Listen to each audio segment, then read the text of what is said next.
Hey guys, G54023.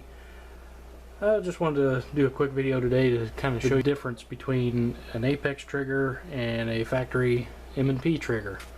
Got a Smith and Wesson M&P 9, been safety checked, all that good stuff. This is a fairly new gun. It's pretty stiff, but this thing has a 9-pound trigger pull. Yeah, it's pretty heavy. And just to show you I'm not lying, I will show you. So we will double check, of course, and try to get the best positioning on here as I can. Reset the trigger pull gauge and 8.9. Try it again.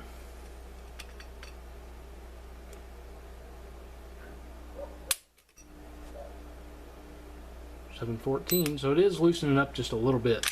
It's only had about 50 rounds put through it so far, and I'm sure the more it gets shot, about 8.5. So we're averaging around 8.5 pounds. But me, I'm kind of a trigger snob. I want a lot better trigger than that. So I went and bought an Apex trigger kit. This is the polymer version, and I'll put this thing in here. I'm not gonna do it on camera. There's plenty of installation videos you can look up on YouTube, but I'll just kind of give you a real world look at it, and we'll go from there. And before I do that, I also want to show you, this is actually my girlfriend's gun. She just bought it. She's been practicing with the M&P 22, which, as you can see, is the exact same size, exact same ergonomics, except for the thumb safety, which I just have her not use because it's pointless. And you'll see that the trigger, and I have to put a magazine in this thing because it's got a magazine disconnect.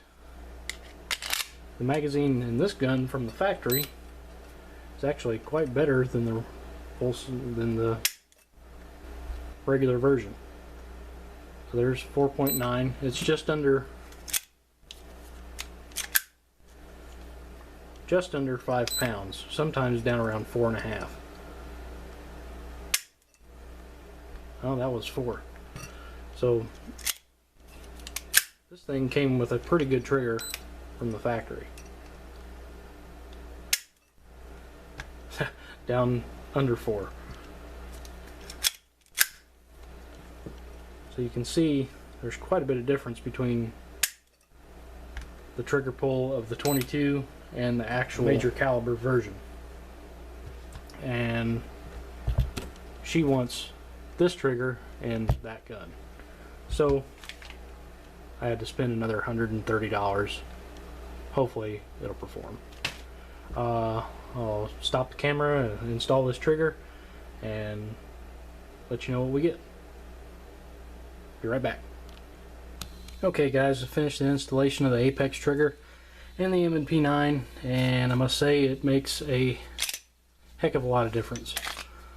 Little empty magazine, empty gun, and as you can see, the M&P 22 still has the regular M&P style trigger, and you can see it's set a lot further back. If I can line it, look at that.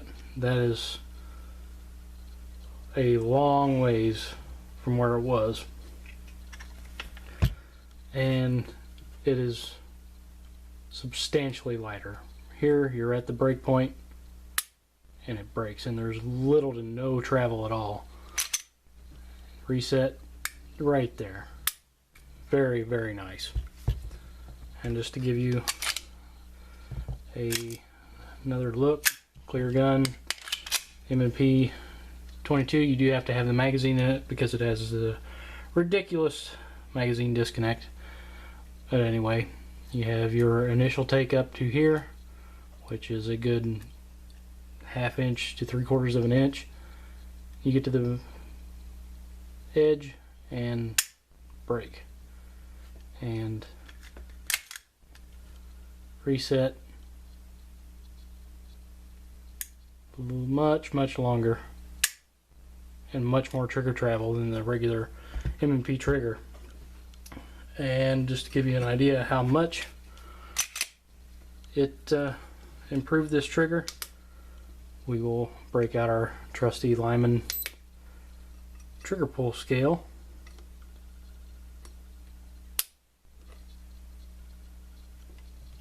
About 4.5 pounds is what I've been getting. It does vary a little bit depending on where you put it on the trigger. So we're right around 4.5 pounds, but it doesn't feel like 4.5 pounds. It feels much lighter than that. It feels like 3 to me, but it's right around 4 to 4.5 pounds. It's pretty substantial from what it was. Right around 4 pounds. It is cut by more than half. As far as the trigger installation goes, Apex has a great video on YouTube that shows you how to put it in. That's why I didn't show you how to do it here. They've already got it taken care of.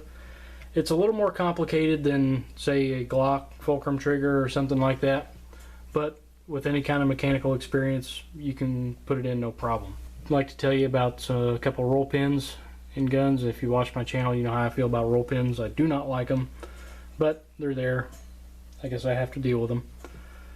And another thing, while you're putting this trigger in, this takedown lever has a spring that sits in the locking block that is very easily lost. As you can see, I've lost mine. It sits in the locking block in that little groove, and it's nothing but just a little wire spring. And it fell into one of the dark crevices around my bench, and I cannot find it.